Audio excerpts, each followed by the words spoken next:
চৰম দুৰ্ভাগ্যজনক কথাটো হ'ল যে বৰ্তমান এই বিটিআৰ নামৰ চৰকাৰৰ অধীনত ইয়াৰ মানুহসকল সুৰক্ষিত নহয়, ইয়াৰ বাসিন্দাসকল যেনেকৈ সুৰক্ষিত নহয়, একেদৰে আমি দেখিছো বন্য জীৱ জন্তুবিলাকো আজিৰ তাৰিখত সুৰক্ষিত নহয়, অসুৰক্ষিত হৈ পৰিছে। আজি দুৰ্ভাগ্যজনকভাৱে মানাহ ৰাষ্ট্ৰীয় উদ্যান বিশ্ব ঐতিহ্য, আমাৰ বিটিচি অঞ্চলৰ গৌৰৱ, অসমৰ গৌৰৱ, ভাৰতৰ গৌৰৱ মানাহ ৰাষ্ট্ৰীয় উদ্যানৰ পৰা কিন্তু আমি দেখিবলৈ পাইছো যে ৮টাকৈ হাতী ইতিমধ্যে নিধন কৰা হৈছে। হাতীবিলাকক নিৰ্মমভাৱে হত্যা কৰা হৈছে, হাতীৰ মূৰ পৰ্যন্ত কাটি লোৱা হৈছে, দাঁত কাটি লোৱা হৈছে, নখ কাটি লোৱা হৈছে। এনেকে বৰ্বৰভাৱে নিৰ্মমভাৱে হাতীবিলাকক হত্যা কৰাৰ পিছতো আমি দেখিবলৈ পাইছো যে দুৰ্ভাগ্যজনকভাৱে বৰ্তমানৰ বিটিচি চৰকাৰখন সম্পূৰ্ণ নীৰৱ আৰু নিমাত হৈ আছে।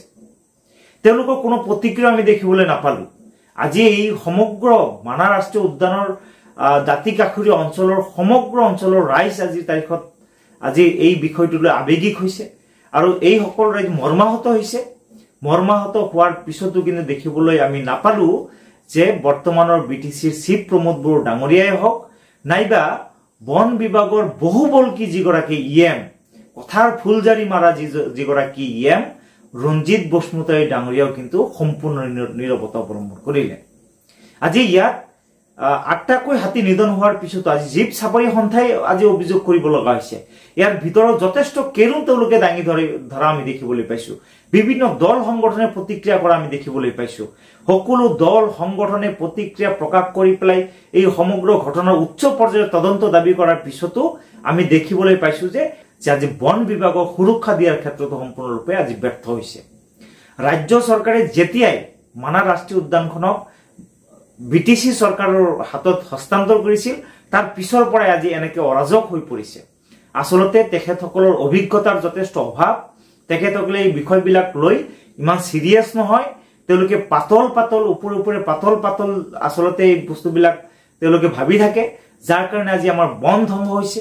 বিভিন্ন স্থানত আমি বিভিন্ন সময়ত বাতৰিবিলাক পাই থাকো, বন ধ্বংস হৈছে, বন বিভাগৰ অধীনত যথেষ্ট আপোনাৰ অবৈধ খনন হৈছে, আপোনাৰ ডাম্পাৰৰ পৰা অবৈধ ধন সংগ্ৰহ হৈছে, আজি হাতী এনেকে নিধন কৰা হৈছে, আজি গড় বহু অঞ্চলত বোলো গড় আজিৰ তাৰিখত বহুত কম পৰিমাণে দেখা যায় বুলি অভিযোগ উত্থাপন হৈ আছে। গতিকে এই সমগ্ৰ বিষয়বিলাক আচলতে প্ৰমোদ বড়ো চৰকাৰ, প্ৰমোদ বড়ো ডাঙৰীয়াৰ নেতৃত্বত চলাই বিটিচি চৰকাৰখনৰ চৰম আৰু চূড়ান্ত যি ব্যৰ্থতা তাকে আচলতে উদঙাই দিছে, যাৰ কাৰণে ইয়াত বিটিচি অঞ্চলৰ জনসাধাৰণো এই চৰকাৰৰ অধীনত সুৰক্ষিত নহয়। ঠিক একেদৰে আজি বন জংগল, হাতী বা আমাৰ গড় বা যি আমাৰ বন্য যি সম্পদ, বনজ সম্পদক আমাৰ সম্পূৰ্ণৰূপে যেন আজি নিৰাপদ হৈ থকা নাই, আজি যেন বিপদৰ মুখত গুচি গৈছে। যাৰ কাৰণে ৰাইজ আমি সকলোৱে এই বিষয়বিলাক আচলতে প্ৰতিবাদ কৰা উচিত। আৰু এনেকে আজি এটা দুটা নহয় ৮টাকৈ হাতী এনেকে নিধন হোৱা বুলি যি খবৰ আমি লাভ কৰি আছো, এয়া কিন্তু চৰম দুৰ্ভাগ্যজনক। আৰু ইয়াৰ উচ্চ পৰ্যায়ৰ তদন্ত আমি বিচাৰো যে ইয়াত ৮টা নে আৰু সংখ্যা বাঢ়িব।